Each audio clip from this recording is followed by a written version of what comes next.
Places and worship. Supreme Court hearing may decide future of secularism in India.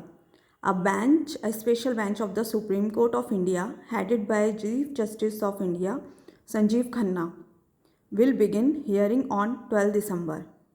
A batch of petitions that question the validity of the Places of Worship Special Provisions Act 1991, a law that freezes the status of places of worship in the country as on the day of its independence and bars suits that seeks to alter such status. It is no exaggeration to say these petitions pose a virulent challenge to the survival of secularism. The outcome may well decide the trajectory of communal relations and the future of secular thought in the country.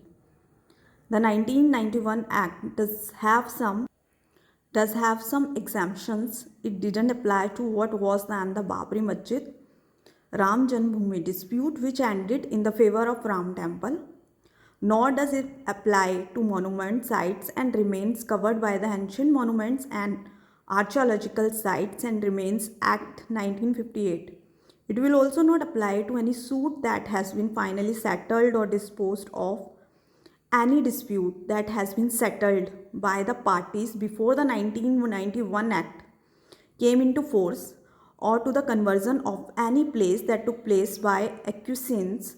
The challenge has come in the backdrop of a renewed attempt through motivated litigation by some Hindu organizations and devotees to target mosques such as Gyanvapi Mosque in Varanasi, the Shahi Eidgah Mosque in Mathura, and the Shahi Jama Masjid in Sambhal, among others. Any order that strikes down or dilutes the 1991 law is likely to have a malign influence on these proceedings.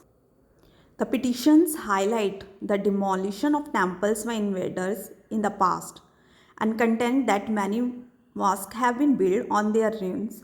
The Places of Worship Act, they claim, legalizes such depredations and also violates the rights of Hindus and other communities to reclaim their places of worship through legal proceedings. It also violates the right to practice and propagate religion and manage and administer places of worship. Ironically, they also contend that the act goes against the principle of secularism, which would surely stand to be undermined if their attempts to reclaim these sites succeed. Fortunately, these are some clearly established principles in favor of the act.